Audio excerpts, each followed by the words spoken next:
Hi everyone. So last lecture में हमने पढ़ा था सरफेस टेंशन के बारे में कि सरफेस टेंशन की डेफिनेशन क्या है और उसका एसआई यूनिट क्या है, उसके डायमेंशंस क्या है।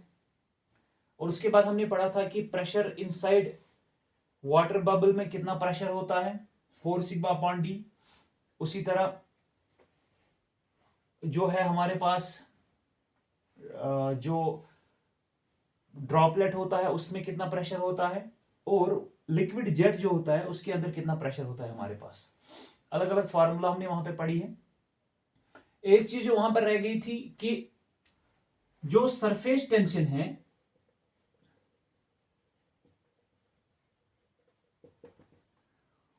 उसके लिए कौन सा एक्सपेरिमेंटल इंस्ट्रूमेंट है जिससे हम मेजर करते हैं।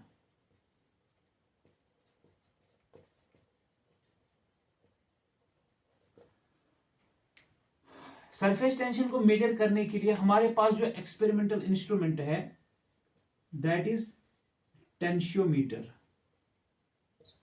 और इसका दूसरा नाम है स्टैलेग्मोमीटर। क्वेश्चन पूछा जाता है एग्जाम में कि कौन सा एक्सपेरिमेंटल इंस्ट्रूमेंट है जिससे हम सरफेस टेंशन मेजर करते हैं, टेंशियोमीटर या stalagmometer. This is the experimental instrument that is used to measure surface tension.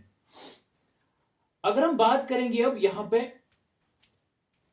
Capillarity की, तो कैपिलैरिटी की जब हम डेफिनेशन देखते हैं हम कहते हैं कि द फिनोमिना ऑफ राइज और fall of a liquid relative to the adjacent general level of liquid in small diameter tubes is called capillarity।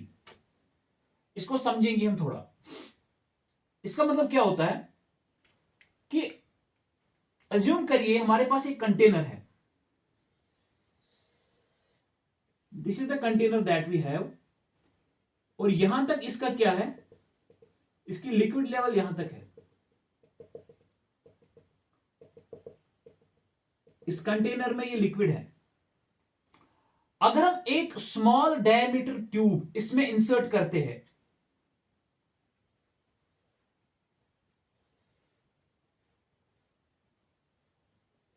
इस कंटेनर में जिसमें एक लिक्विड है उसमें एक स्मॉल डायमीटर ट्यूब इंसर्ट करते हैं, तो यहां पे क्या देखने को मिलता है कि ये जो लिक्विड का जो लेवल है, जो जनरल लेवल तो ये है, जनरल लेवल क्या है इसका ये, लेकिन यहां पे क्या देखा जाता है कुछ फ्लूइड्स में इस ट्यूब में जो लिक्विड लेवल है वो राइज हो जाता है, यहां तक पहुंच जाएगा।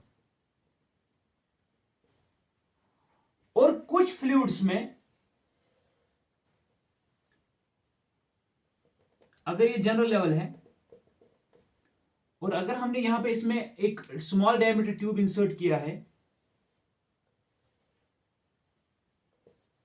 तो इसका जो लेवल है वो जनरल लेवल से क्या हो जाएगा, डिक्रीज हो जाएगा।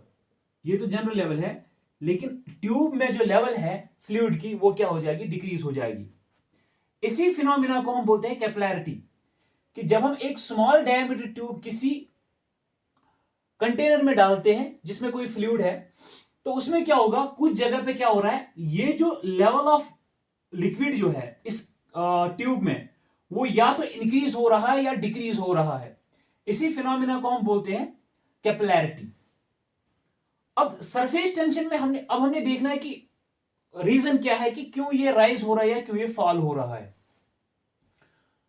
अब जब हमने सरफेस टेंशन की बात की थी, सरफेस टेंशन में हमने कहा था कि सरफेस टेंशन जो है वो कोहिजन की वजह से हो रहा है। सरफेस टेंशन जो है वो कोहिजन की वजह से हो रहा है। कोहिजन क्या था, cohesion was the intermolecular force of attraction between the same molecules, force of attraction between the same molecules. और एडिशन क्या था, adhesion was force of attraction between the different molecules. Different molecules के दरमियान जो force of attraction है उसको हम बोलते हैं एडिशन। लेकिन यहां पे ये बहुत ज्यादा इंपॉर्टेंट है कि कैपिलैरिटी जो है it is because of both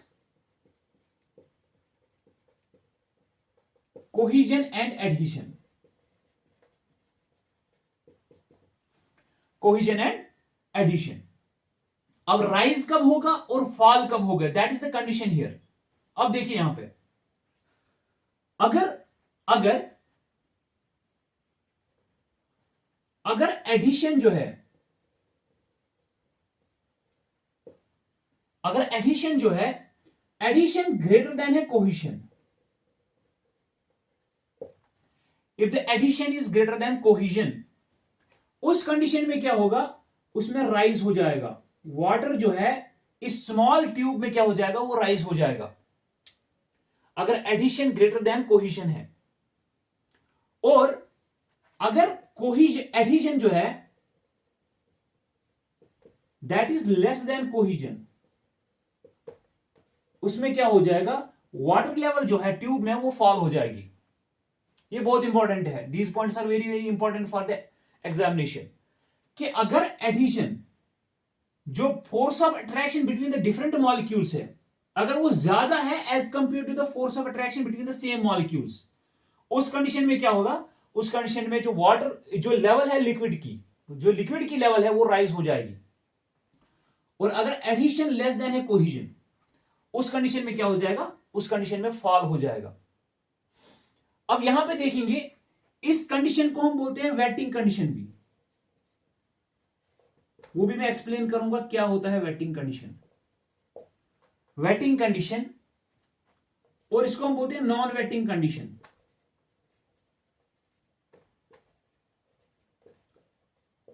this is called as non wetting condition. और एक और चीज जो यहां पर है, देखिए अगर हम इसमें जो मैथमेटिकल एक्सप्रेशन है उसको हम डिफाइन करेंगे, if this is the container, अब देखिए यहां पे अगर इसमें एक ट्यूब हमने इंसर्ट किया है,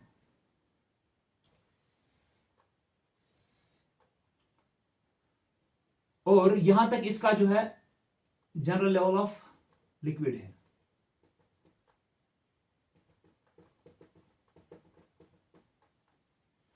अगर हम अज्यूम करते हैं कि इसमें जो है राइज हो रहा है, जब राइज होगा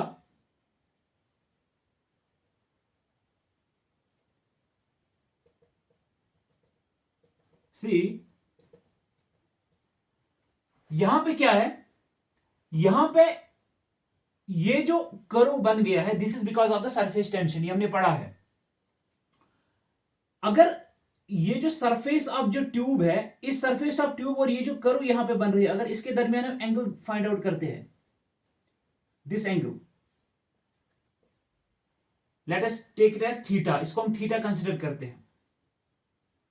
और अगर सरफेस टेंशन कितना है, sigma, if the surface tension is sigma and theta is the angle between this the curve and the surface of the tube, and if rho is the mass density and d is the dia of the tube, d is the dia of the tube, अब हमने क्या देखना है, we have to find out कि h कितना है, what is h, h is the height, कितनी height है इस ट्यूब में, जो कैपिलैरिटी की वजह से जो हाइट ऑफ द फ्लूइड कितना राइज हो रहा है इस ट्यूब में, that h is equal to 4 sigma cos theta divided by rho G D.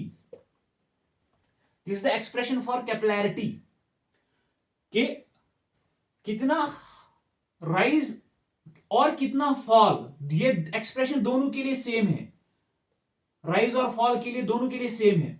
अगर हम राइज की बात करते हैं, 4 sigma cos theta divide by rho ji d, जब हमने कहा कि एडिशन ग्रेटर देन कोहिशन के बराबर होता है, if the adhesion is greater than cohesion, उस कंडीशन में क्या हो जाएगा, राइज हो जाएगा, that condition is called as wetting condition. उस कंडीशन में देखिए यहां पे ये राइज हो रहा है, जब ये राइज हो रहा है, इसमें राइज हो रहा है, तो ये जो थीटा है ना, this will always be less than 90 degree.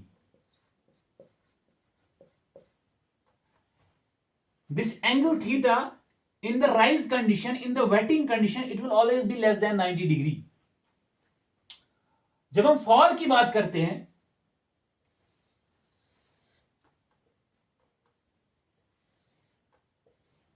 this is the general level of the water, fall में जो कर्व बन जाएगा that will be like this, और अगर इस कर्व को एक्सटेंड करते हैं और इसके और गिलास के दरमियान जो एंगल बनेगा ये थीटा है.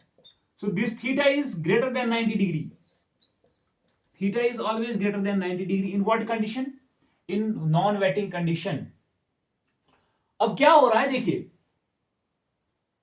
इस कंडीशन में क्या हो रहा है, जब राइज होगा जो एडिशन जो है, एडिशन किससे ज्यादा है? कोहेशन से ज्यादा है. तो ये कंडीशन किस में पाई जाती है? ये कंडीशन हम फाइंड आउट करते हैं वाटर में. अगर हमारे पास इस फ्लूइड के बदले में यहां पे वाटर है, तो वाटर में अगर हम एक स्मॉल डायमीटर ट्यूब इंसर्ट करेंगे, उस कंडीशन में क्या होगा? उस कंडीशन में जो वाटर का जो लेवल है उस ट्यूब में वो क्या हो जाएगा? वो राइज हो जाएगा. और उसी कंडीशन को हम वेटिंग कंडीशन बोलते हैं. वेटिंग कंडीशन क्यों होती है? क्योंकि ये जो वाटर है ये सरफेस ऑफ द कंटेनर जो है या ट्यूब जो है उसको वेट करता है, उसको गीला करता है. लेकिन इसके बरक्स अगर हम यहां पर देखेंगे, ये किस में होता है? ये मरकरी में हो जाता है. मरकरी में जब हम मरकरी अगर इसमें फ्लूइड है और अगर इसमें ग्लास ट्यूब इंसर्ट करेंगे, उसमें आप क्या देखेंगे? ये जो जनरल लेवल ऑफ जो मरकरी है, जब हम ट्यूब इसमें इंसर्ट करेंगे, इस ट्यूब में इसकी लेवल जो है वो डिक्रीज हो जाएगी. और इसको हम बोलते हैं नॉन वेटिंग कंडीशन, क्योंकि ये इस ग्लास ट्यूब या कंटेनर को वेट नहीं करता. ये सूखे का सूखा ही रहता है अगर आप इसमें से कंटेनर ये मरकरी बाहर निकालोगे.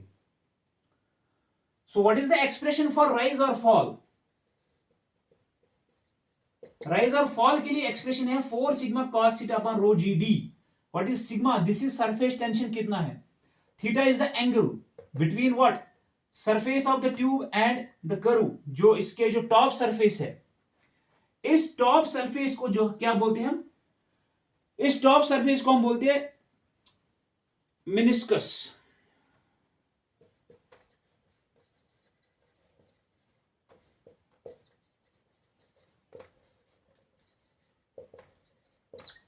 MENISCUS, meniscus.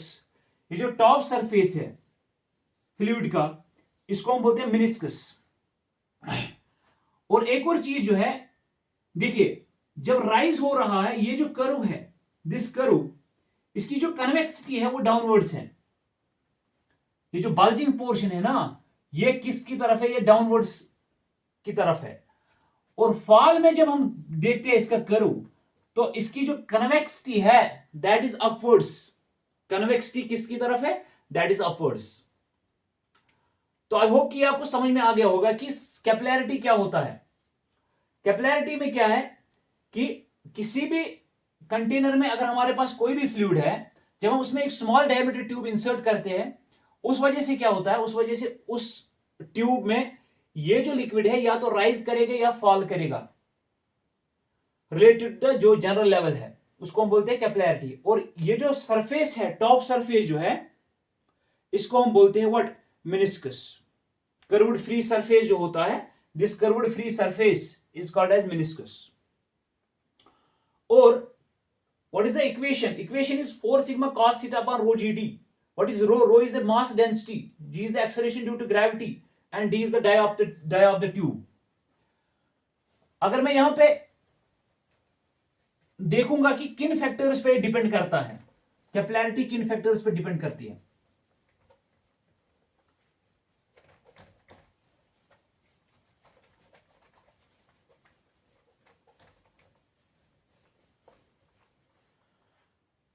तो एक्सप्रेशन जो है मेरे पास that is H is equal to 4 sigma cos theta upon rho ji D. आपको पता है रो जी जो है mass density into acceleration is equal to specific weight 4 sigma cos theta upon gamma D. ये भी एक एक्सप्रेशन है इसके लिए, क्योंकि गामा जो है, गामा इज स्पेसिफिक वेट और weight density, that is mass density into acceleration due to gravity. हमने पहले लेक्चर में ही पढ़ा है ये. अब देखिए यहां पर इसी इक्वेशन में हमें पता चल जाएगा कि कौन कौन सी चीजों पे डिपेंड करता है. फर्स्ट ऑफ ऑल जो H है that depends upon the surface tension. कि अगर सरफेस टेंशन इंक्रीज हो रहा है, so it means that the height और फॉल ऑल्सो इंक्रीजेज। और थीटा पर भी डिपेंड करता है। थीटा हमने अभी बताया है कि जो राइज कंडीशन में जो थीटा है वो लेस देन 90 डिग्री होता है, जो वाटर में कंडीशन होती है। और फॉल कंडीशन में जो थीटा होता है that is greater then 90 degree, जो किस में होता है, मर्क्यूरी में होता है। और इसके अलावा ये मास डेंसिटी पे इनवर्सली प्रोपोर्शन है। This is inversely proportional to the mass density.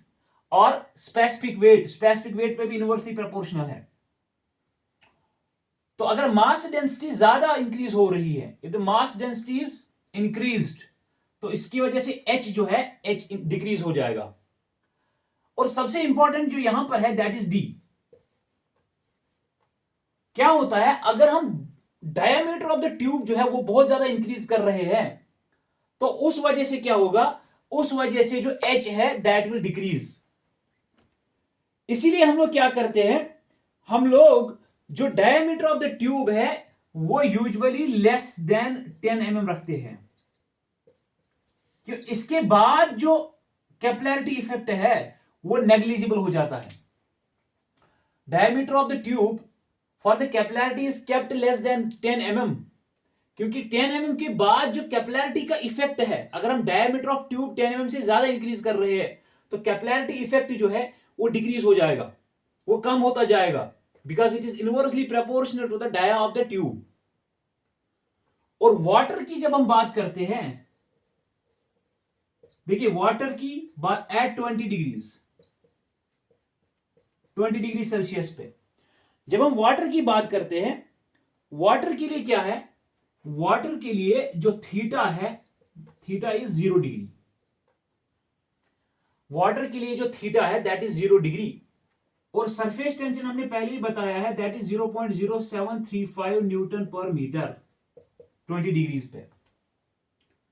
अगर हम इस इक्वेशन में इसका वैल्यू डालेंगे, h is equal to 4 into 0.0735 cos 0 divided by gamma d, divided by gamma d. तो ये किसके बराबर बन जाएगा, h is equal to 4 into 0.0735, it is almost 0.3 sorry 0.3, और cos 0 is 1 divided by gamma d. So h का value क्या आ जाएगा, 0.3 डिवाइडेड बाई गामा डी, और 0.3 divided by rho ji d. Rho ji d किसकी, रो जी d gamma के बराबर होता है। So this is the expression for water, 0.3 divided by rho ji d at 20 degrees. क्योंकि वाटर का जो गिलास के साथ जो एंगल बन जाता है वो 0 डिग्रीज बन जाता है। इसकी जो सरफेस जो है, इसका सरफेस का जो एंगल है गिलास की सरफेस के साथ वो 0 डिग्रीज बन जाता है। So this the expression for water में क्या हो जाएगा हमेशा, राइज। क्योंकि जो एडिशन है, adhesion is greater than cohesion. इस कंडीशन में वाटर के मॉलिक्यूल्स के दरमियान जो फोर्स ऑफ अट्रैक्शन है वो कम रहेगा एज कंपेयर टू वाटर का जो गिलास के साथ, जो ट्यूब के साथ जो फोर्स ऑफ अट्रैक्शन है वो ज्यादा रहेगा। वाटर और गिलास का फोर्स ज्यादा रहेगा as compare to water molecules के दरमियान जो फोर्स है। और अगर हम मर्क्यूरी की बात करते हैं, मर्क्यूरी के लिए जो थीटा है that is taken almost 128 degrees.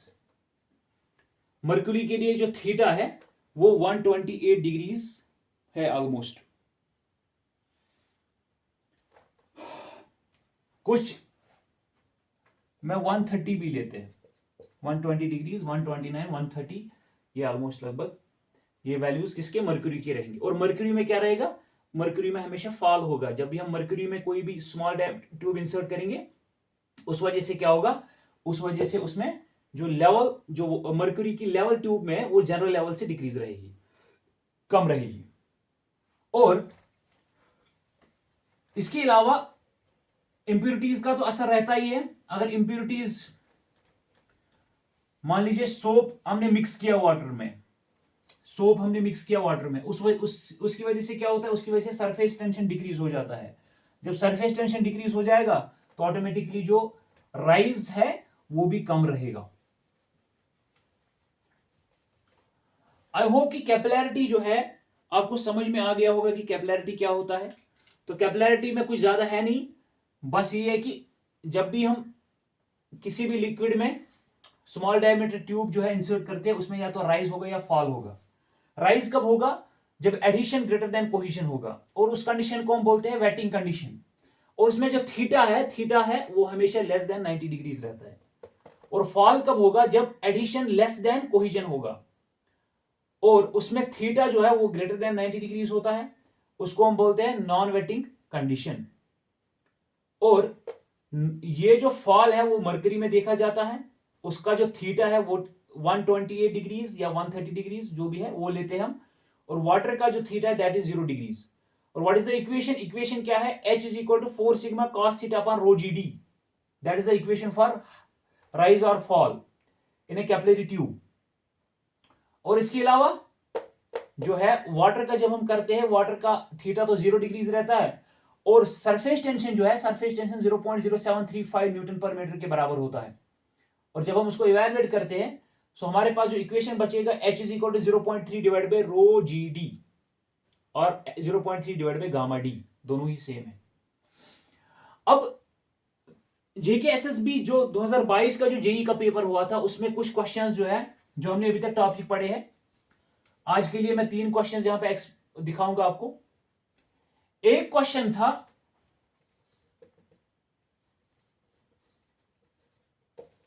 Which of the following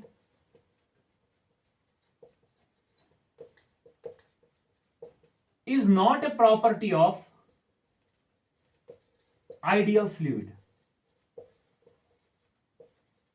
एक ही क्वेश्चन पेपर में ये 3 क्वेश्चंस पूछे गए थे, इसमें से कौन सी प्रॉपर्टी आइडियल फ्लूइड की नहीं होती, zero viscosity, incompressible,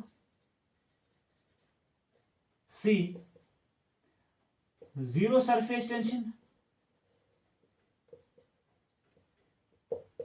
and D is compressible.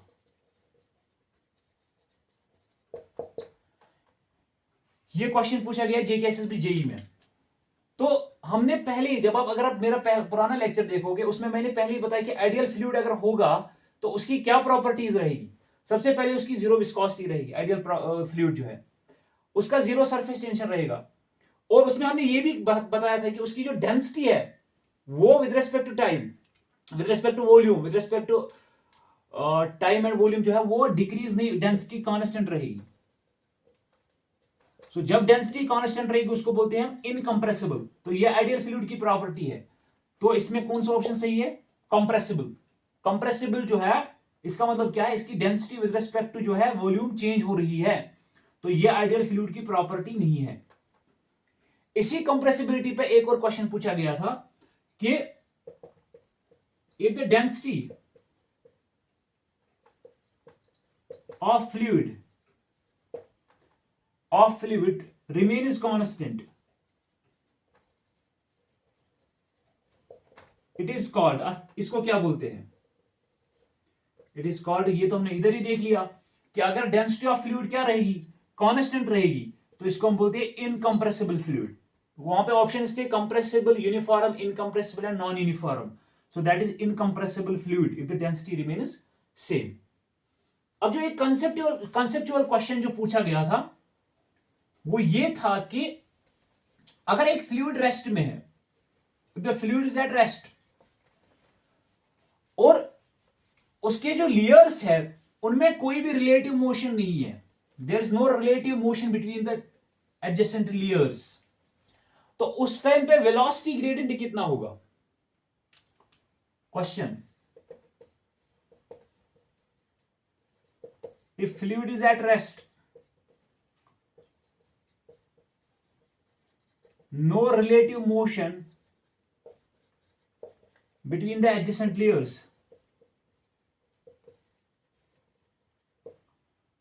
then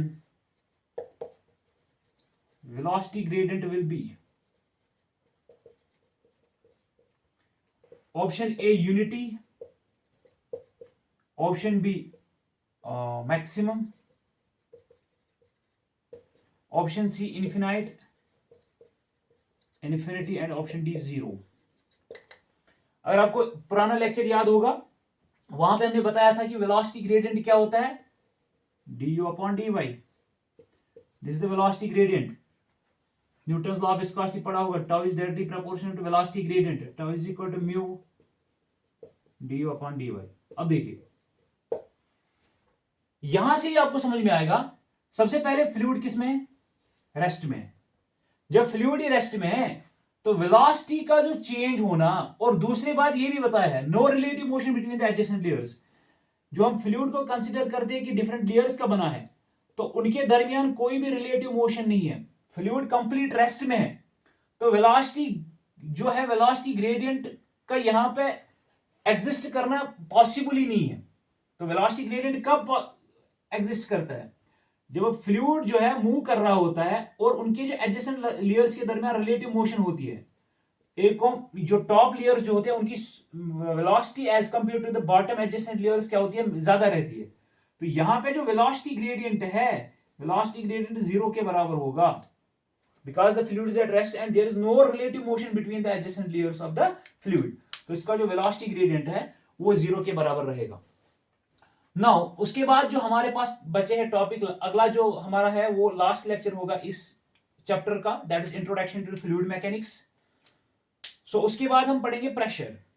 pressure में 2-3 लेक्चर्स में हम कंप्लीट करेंगे। और अगला जो टॉपिक हमारा रहेगा, इसका लास्ट लेक्चर जो रहेगा, उसमें हम पढ़ने जा रहे हैं, एक तो पढ़ेंगे वेपर प्रेशर, कैविटेशन, और हमारे पास रहेगा कंप्रेसिबिलिटी एंड बल्क मॉडुलस। ये 4 टॉपिक्स अगले लेक्चर में हम कंप्लीट करेंगे। आई होप कि कैपिलैरिटी आपको समझ में आ गया। तो सरफेस टेंशन को जो एक्सपेरिमेंटल इंस्ट्रूमेंट से है वो टेंशियोमीटर और स्टेलैग्मोमीटर जो है उससे मेजर करते हैं। और कैपिलैरिटी के लिए जो फॉर्मूला है that is 4 sigma cos theta upon rho ji d. और वाटर के लिए जो थीटा है दैट इज 0 डिग्री, मरकरी के लिए जो थीटा है दैट इज 128 डिग्रीज। और अगर हम बात करते हैं कि वाटर में राइज क्यों हो रहा है, because there is more adhesion as compare to cohesion. And mercury में फॉल क्यों हो रहा है, because there is more cohesion as compare to adhesion. और वाटर की जो कर्व है, जो मिनिस्कस है, दैट फ्री सरफेस जो है वो लिक्विड का, वो है उसकी जो कन्वेक्सिटी है वो डाउनवर्ड्स होती है, और मरकरी की जो कन्वेक्सिटी है वो अपवर्ड्स होती है। This is all from today's lecture. I hope कि आपको ये पसंद आया होगा। Thank you so much.